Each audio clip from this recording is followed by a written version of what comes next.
하나님의 오늘 우리에게 주신 말씀은 사무엘하 16장 9절에서 14절까지의 말씀입니다.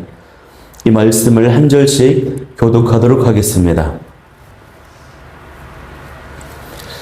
수르야의 아들 아비새가 왕께 여짜오되 이 죽은 개가 어찌 내 주 왕을 저주하리이까?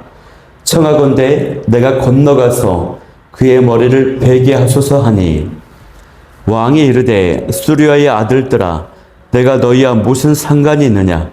그가 저주하는 것은 여호와께서 그에게 다윗을 저주하라 하심이니 내가 어찌 그리하였느냐 할 자가 누구겠느냐 하고, 또 다윗이 아비새와 모든 신하들에게 이르되 내 몸에서 난 아들도 내 생명을 헤아려 하거든 하물며 이 베냐민 사람이라. 여호와께서 그에게 명령하신 것이니 그가 저주하게 버려두라. 혹시 여호와께서 나의 온통함을 감찰하시리니 오늘 그 저주 때문에 여호와께서 손으로 내게 갚아 주시리라 하고, 다윗과 그의 추종자들이 길을 갈 때에 시므이는 산 비탈로 따라가면서 저주하고 그를 향하여 돌을 던지며 먼지를 날리더라. 왕과 그와 함께 있는 백성들이 다 피곤하여 한 곳에 이르러 거기서 쉬니라. 아멘. 손으로 갚아 주시리라 라는 제목으로 오늘 말씀을 나누도록 하겠습니다. 오늘 말씀은 이제 어제 본문에서 살펴본 시므이의 저주에 대해서 다윗이 반응하고 있는 내용입니다. 시므이가 피난을 가고 있는 다윗을 향하여 저주를 퍼붓고 돌을 던졌지요. 사울 가문에 대한 핏값을 돌려받고 있는 것이라면서 정죄하며 손가락질을 했습니다. 이것은 근거가 전혀 없는 터무니없는 비방이었고 저주였습니다. 다윗은 여전히 왕의 신분인데 모욕을 당하고 있어요. 이 때문에 다윗의 부하인 수르야의 아들 아비새가 다윗 왕에게 물으며 요청합니다.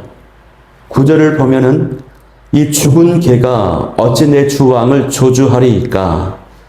청하건대 내가 건너가서 그의 머리를 베게 하소서, 이렇게 요청을 합니다.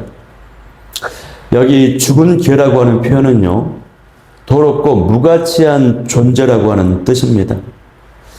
구약시대 히브리 문화에서 개는 흔히 더러운 존재로, 동물로 취급되었는데, 게다가 죽은 개라는 것은 더 부패하고 썩은 상태라고 하는 것이죠. 아주 경멸적으로 표현하는 것입니다. 그만큼 이 아비새가 분노를 하고 있다는 것이에요. 그의 분노는요, 인간적으로 생각을 하면 충분히 이해가 됩니다. 아비새에게 있어서 이 다윗 왕은요, 존경을 하는 왕인과 동시에 인간적으로도 보면 삼촌입니다. 친척 가족이에요. 이 수르야는요, 다윗의 누이입니다. 수르야에게는 3명의 유명한 용사 아들들이 있었지요.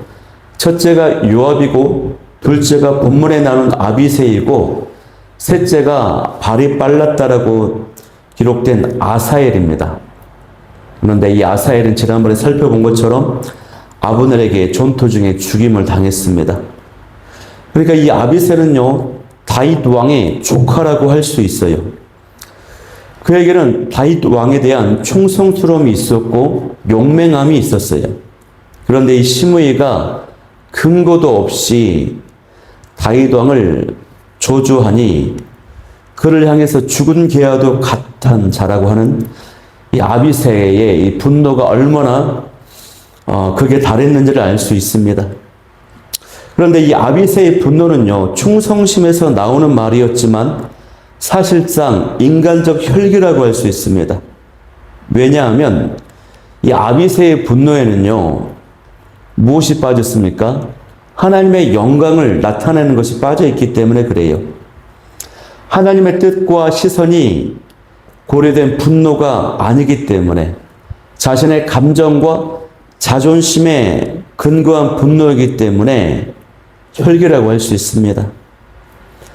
여러분, 나의 분노가요, 거룩한 분노가 되려면 하나님의 영광을 나타내는 것이 되어야 됩니다.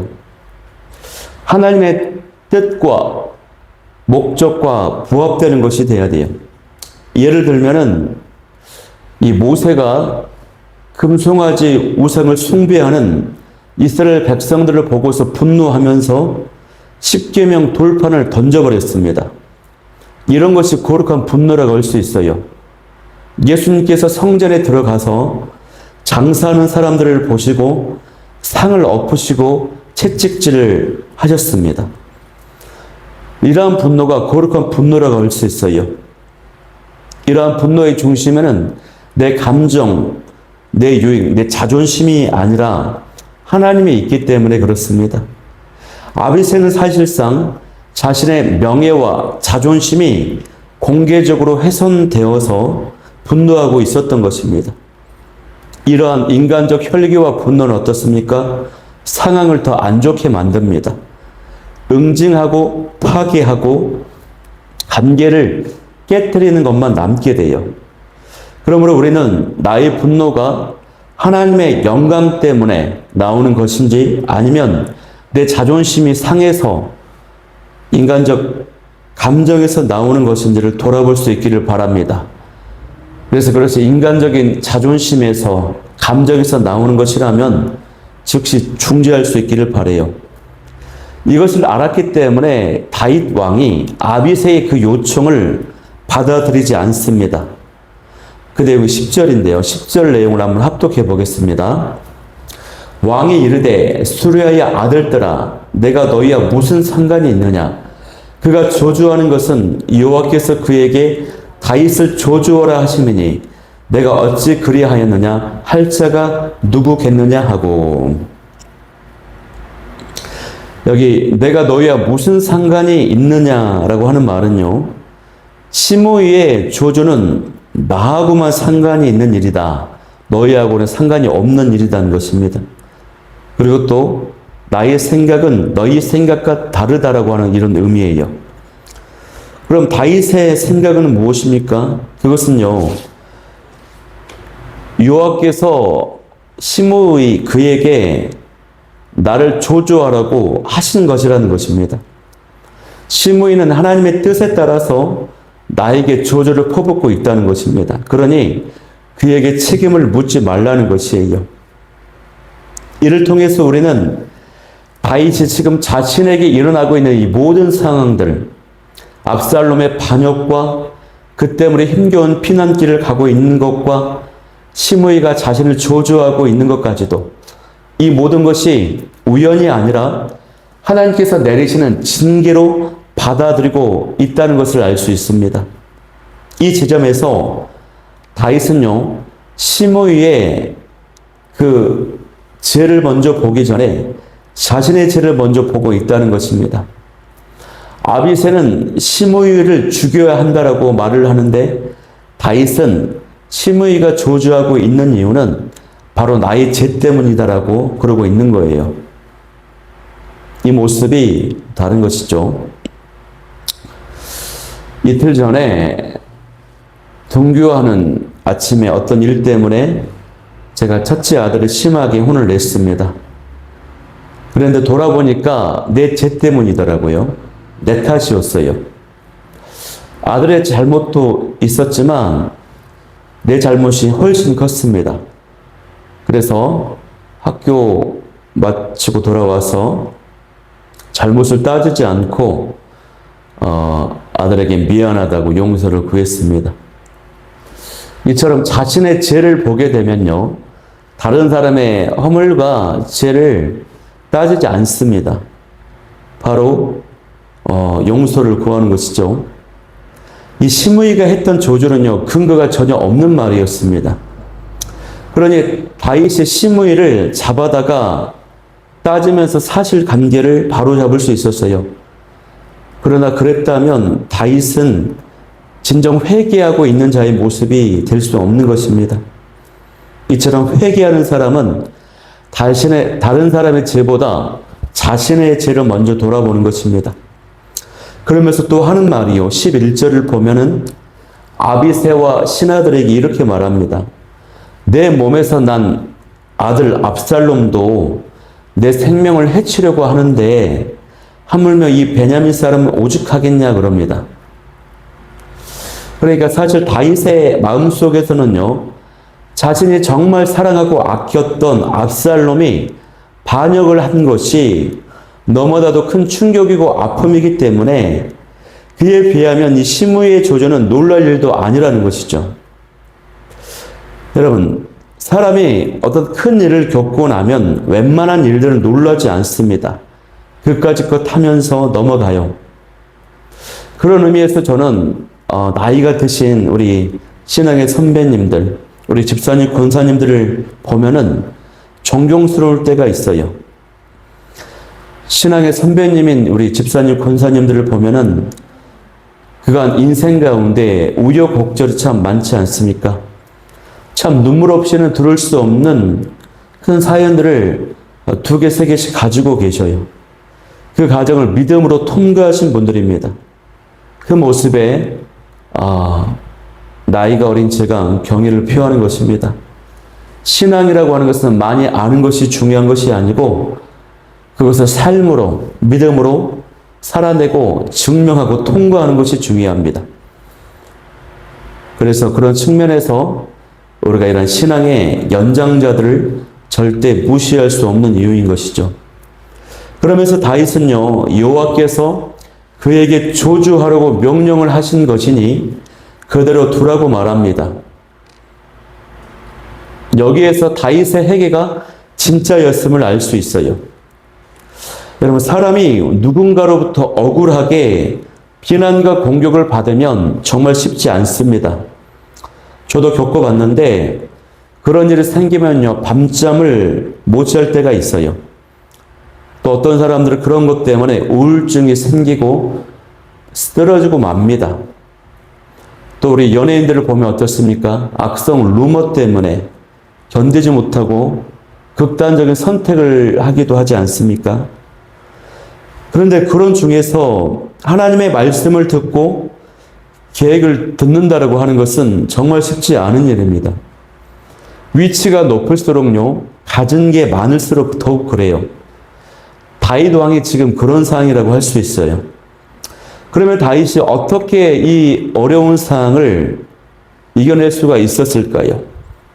그 이유는 감사하게도 다윗은 지약으로 인한 고난 속에 있었지만 이때 하나님의 징계하신 심판하심에만 집중하지 않고 하나님의 선하신 계획과 은혜 또한 함께 바라보았기 때문에 극복할 수가 있었다고 하는 것입니다. 바로 그 고백이 12절의 고백인 것입니다. 12절 말씀을 제가 봉독하겠습니다. 혹시 여호와께서 나의 온통함을 감찰하시리니 오늘 그 저주 때문에 여호와께서 손으로 내게 갚아주시리라 하고, 여호와께서 나의 온통함을 감찰하시리니 오늘 그 저주 때문에 여호와께서 손으로 내게 갚아주시리라. 아멘. 이처럼 다윗이 가지고 있는 선하신 하나님에 대한 이 믿음, 이 마음이 다윗을 고난 중에서도 살게 하는 것입니다. 견딜 수 있게 만들었다라고 하는 거예요. 사람이요, 고난 때문에 죽는 것이 아닙니다. 소망이 없어서 죽어요. 힘들어서 죽는 것이 아니라 나의 그 힘겨움을 진심으로 나눌 수 있는 그 한 사람이 없어서 죽는 것입니다. 일제시대에 독립투사들이 많이 있었는데 많은 독립투사들이요, 나중에는 친일파로 변질을 하는 경우가 많아요. 그 이유는 뭐냐면 그들이 받는 박해 때문이 아니었습니다. 그들이 변질된 이유는 도저히 독립이 올 것 같지 않다는 것입니다. 그에 대한 믿음을 잃어버리는 순간 친일파로 변질되고 말았다는 것입니다. 목회 사역 가운데요, 그 어려운 상황 가운데서도 많은 성취와 열매를 이루신 분들이 있습니다. 물어봅니다. 그 힘든 사역 가운데서도 어떻게 그 과정을 통과하고 이 많은 사역적 성과와 열매를 맺으셨냐고. 그러면 비전 때문이었다고 말을 하십니다. 비전. 비전이 나를 고난 속에서 일어나게 하고 모든 어려움을 통과하게 하겠다라고 말해요. 그렇기 때문에 우리가 이러한 믿음을 갖는 것, 소망을 갖는 것, 또 이 비전을 갖는 것이 얼마나 중요한지 몰라요. 여러분, 하나님께서는요, 우리의 온통함과 억울함을 기억하시고 언젠가는 선으로 갚아주시는 선하신 하나님이신 줄 믿습니다. 이 하나님을 믿음으로 현재 겪고 있는 어떤 어려움과 억울함과 힘겨운 사항을 이겨낼 수 있는 저와 여러분이 될 수 있기를 축복합니다. 이어서 13절 말씀을 보면요, 다윗과 그의 추종자들이 길을 갈 때에 시므이는 산비탈로 끝까지 따라오면서 조주하고 그를 향하여 돌을 던지며 먼지를 날리더라, 이렇게 기록되어 있죠. 이 기록은 시므이가 집요하게 조주를 퍼부으며 악행을 일삼고 있다는 그런 개인적 측면으로 이야기보다는 다윗을 반대하고 공격하는 백성들의 대표로서의 시므이가 역할을 하고 있다라고 하는 그런 의미로 이해하면 좋습니다. 그러니까 이 13절의 기록에는 다윗이 지금 피난의 상황 가운데서 겪고 있는 그 고난과 그 낮아짐이 나타나고 있다는 것이에요. 또 그 가운데 다윗을 반대하고 있는 사람들의 시선과 공격적인 모습을 대표적으로 보여주고 있는 기록입니다. 이 13절 기록 안에 고난이 있고 공격을 받는 것이 있고요. 그 가운데 인내하고 믿음으로 순종하는, 또 회개하는 이런 모습이 다 들어있는 것입니다. 그 시간들을 지금 통과하고 있는 것을 이 13절 한 구절로 압축해서 보여주고 있어요.